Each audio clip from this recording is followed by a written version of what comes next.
One. Ladies and gentlemen, the worst of changes may come in increments, but people will only care when it comes all at once. Government bench wants to try and prevent it while it's still in these incremental changes. But we in opposition would like to beg to differ and tell you that diagnostic does not automatically mean a full change for these people's lives and a full change for them to understand and be treated properly.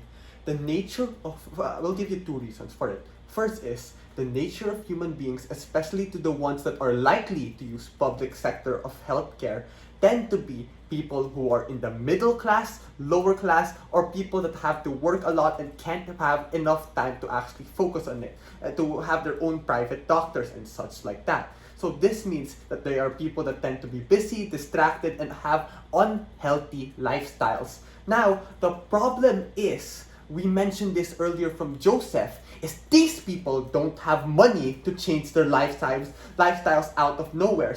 They are dependent right now on their current public health care for them to be able to use that in the first place. And not only that, they are working still to eat cheap food like processed food, cheap food that aren't going to be giving you a change of lifestyle if you find out that you might have a stroke in 5 years. But also, let's just look at this in the real world, guys. If you hear that you're possibly gonna get a stroke in 10 years, you're gonna have heart disease in 10 years, that is not as important of an effect for you if you are in a struggling area where you're trying to get out of poverty in the first place. You don't care about that as much, and what's likely to end up happening is, I promise you, you're still going to get all those effects later. Timer, but yeah. Sorry, what happened? Sorry. Hello? Wait, sorry. Excuse me. Yeah, you were cutting out. I paused your timer. All good. I'm so sorry. Where did I cut out? What was my last words? It's alright. Let me just check my notes. Let me connect the Wi-Fi. I'm connected to my data for... Sure.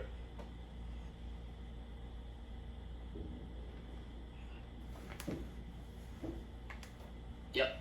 Wait, sorry? Hello? Hello? Is it better now or am I still laggy? Alright. What was the last thing heard Yep, from it's me? better now. But I think if you're laggy, you can just turn your camera off. Okay. Oh, wait. I'm connected now to the internet. It should be much better now.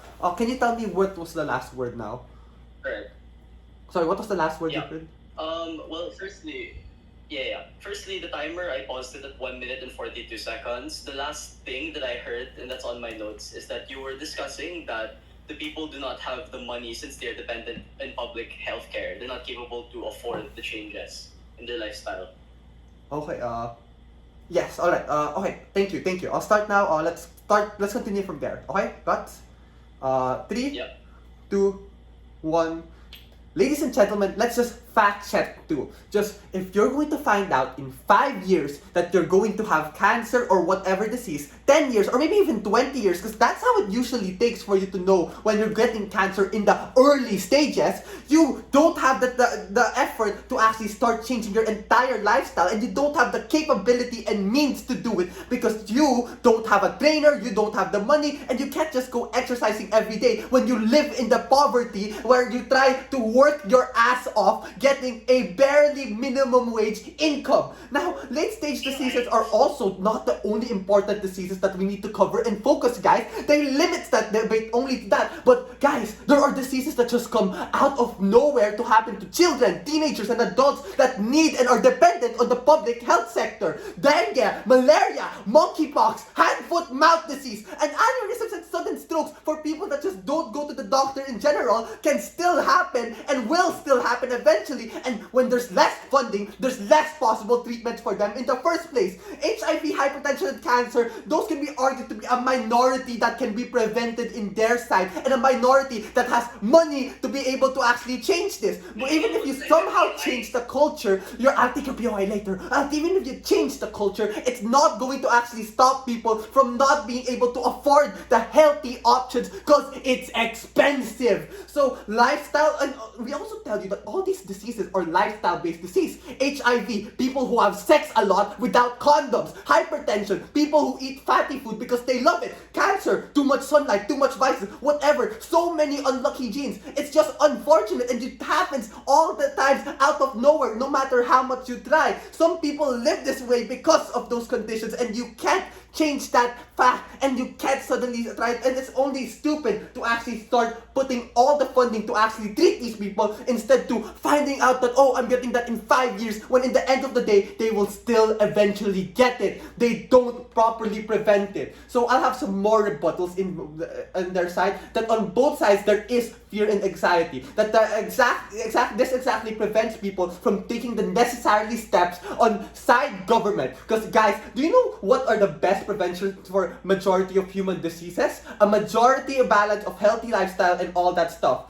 We don't have and now taking government at their best, even if we diagnose early, it doesn't mean the disease will not degenerate or people will take those steps. Yes, and to be maximally charitable, and also we are also referring to people that need sudden surgeries or transplants, guys. These kinds of things are so hard for most people to actually start getting, and we're telling you that yeah, you might be able to find stage 1 cancer, but if they get 3 and 4, they're now practically dead in the water because they can't afford things like chemotherapy and stuff like that to actually get them out of that situation in the first place. And even things, even with a healthy life, because we tell you that they can still get sudden cardiac arrest and all that stuff. Now, I also want to extend the fact that what are the consequences of not funding the treatment? Well, there are multiple ways in the public healthcare system. When things work out in our side, alright, people can get treated and prices for these things get cheaper, because people only actually start caring when they are already right in their face on it, and that's when they start allocating more funds into these kinds of things. And the urban poor needs cheaper treatment in the first place, because right now, who can afford chemo? Only the rich guys, and people that are poor, not so much, because they don't have access to that. But what happens also when it works out,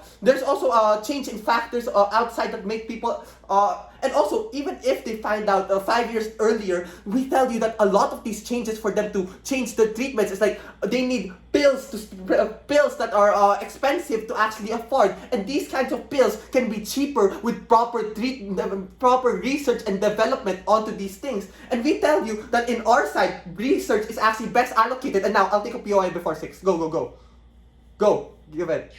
People only care at the worst of yours exactly because they can't afford diagnosis. So what's your counterfactual? Do you want people to just die without them finding out? Did you not listen to me? Did you not listen to me? I said that these people have unhealthy lifestyles in the first place. They know they are some level of unhealthy because they eat fatty food, they smoke all the time, and these kinds of people are not magically going to switch their sides, guys. They can't switch their lives because they are already disenfranchised. That's why we are trying to give them the best possible treatment, and that's the people that we want to cater and focus to. You guys don't focus on actually the poor people that really don't have a way to change their lifestyles or don't have that incentive. You can try to go with this idealist idea where we're going to, oh, everyone's gonna do it every day now. That's not gonna happen in the real world, guys. Fact check it. They don't have the time to do it. They need to constantly work. These are why we want to actually put the proper spending into properly making prices cheaper for them to actually now be able to afford bills, for them to afford hospital bills, because we're telling you that these people that they're trying to prevent are still going to be likely to getting it later on to the day. So don't listen to whatever government says. Never have been proud to propose this debate. Thank you.